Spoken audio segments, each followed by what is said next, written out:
militant settlers in the West Bank are a scourge upon humanity, upon Israel, Gaza, and the entire region. So they're militant religious zealots that are borderline lunatics. And they think that God whispered in their ear that they should steal Palestinian land, and that somehow that brings some sort of prophecy to fruition from thousands of years ago. Total, utter lunatics, okay? And they're wantonly, indiscriminately killing Palestinians left and right. Israeli police looking, Israeli IDF looking, oftentimes not doing anything about it. Guys, whenever you say a story like this, and I said it in the case of Hamas, and I'm saying it now in the case of the settlers, think about if the shoe was on the other foot. So imagine that the Palestinians are the occupying force, and the Jews are being occupied in an open-air prison, a ghetto of some sort, and the Palestinians send in settlers to steal more and more Jewish land.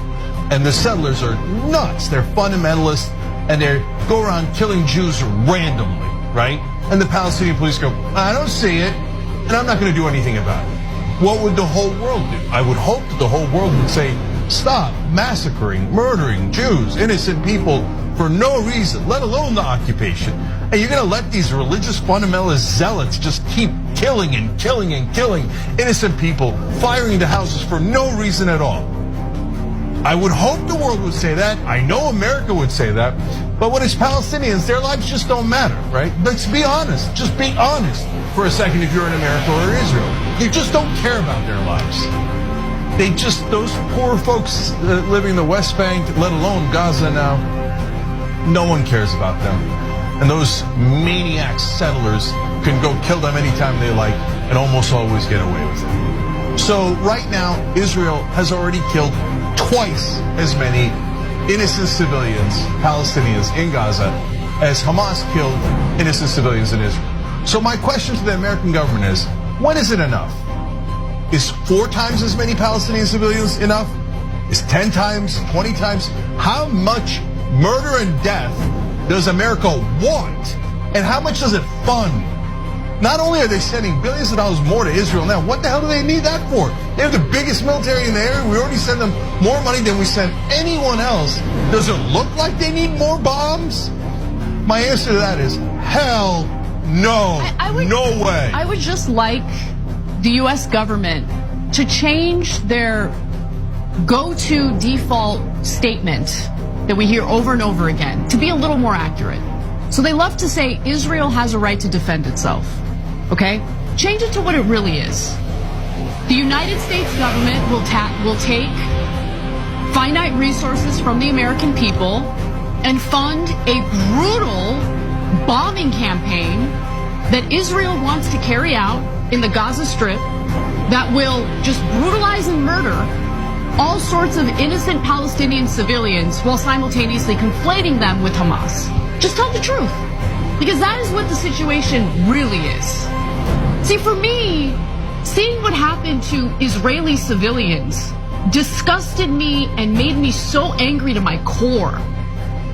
But I do not understand how anyone can watch what's happening in Gaza right now and somehow think those innocent civilians are different. They're less important. Their lives don't matter. Whether we're talking about an Israeli child or a Palestinian child, they are children who do not deserve the disgusting war and brutality that they are experiencing right now.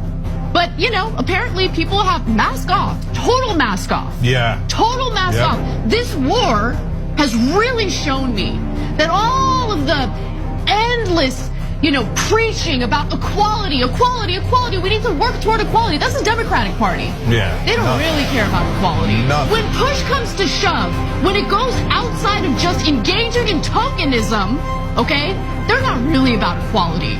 Because as those Palestinian children are being bombed to death, they've got no problem with it. In fact, they'll come after me for speaking out against what's happening. Because we're not supposed to speak out against it, Jake. Israel has a right to defend itself. Yeah. How exactly is this defending itself? Yeah, so let me address that in a couple ways. So first of all, on the hostages, it doesn't look like there's any effort being made. They don't care about the hostages. So they're bombing the tunnels. Okay, I get the military idea behind bombing the tunnels, but not when Hamas has the hostages are almost definitely in the tunnels. What are you doing? What are you doing?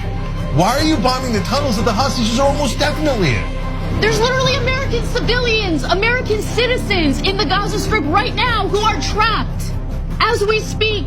And you have the United States government coming after anyone who dares question the bombing campaign that Israel is carrying out right now. So do you care about the American citizens at all? Do they matter? Apparently they don't even matter. Look, guys, none of this makes any sense other than collective punishment. So this is so dumb. Well, it isn't dumb. Let's be honest about what it is. This is not a military operation. No. This is just killing enough Palestinians so that it's collective punishment. Let me finish that thought one extra step. So guys, what is the theoretical end game here? The stated goal of Israel is ridiculous. The Israeli right-wing government, let's be clear. They say until the Palestinians give up leadership of Hamas, that Hamas no longer represents them. How would they even tell you that? There's no Hamas ended democracy. There's no voting. How could they possibly tell you that they are no longer represented by Hamas? It's an unanswerable question on purpose because Netanyahu just wants to kill them. Come on, keep it real. Israel had the moral high ground, which it unfortunately hasn't had for over 50 years. Our hearts went out to Israel, and we were all on Israel's side. And now Netanyahu burned the moral high ground to the ground. And so, all right, look, Anna's 100% right. Mask off moment. I see all over social media people like frothing at the mouth, going, "Kill them, kill the Palestinians." And you know you're doing that if you're out there, if you're a right winger. Great, congratulations. It's not just right wingers. I got you, keep it but real. But it's not keep it just real. right It's wingers. mainly right wingers. Okay, so and those guys. Okay, now we know who you are. Right wing's not for war. No, you're warmongers. The minute anybody's being killed, you're there for the party. Okay.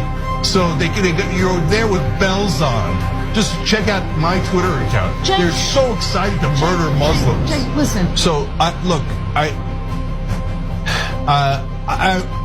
won't go to Israel until they end the occupation. I think you're crazy to go to Israel or spend any money or do anything related to Israel until they end the occupation.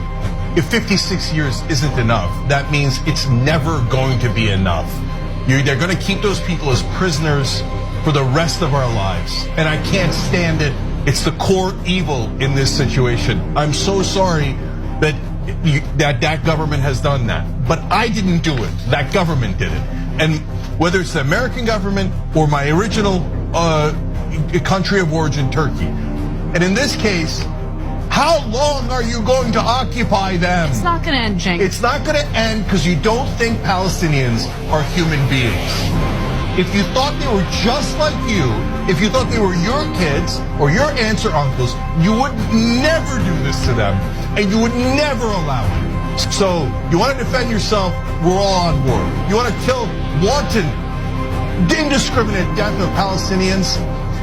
What Hamas did is barbaric. When you kill twice as many innocent civilians, what does that make you?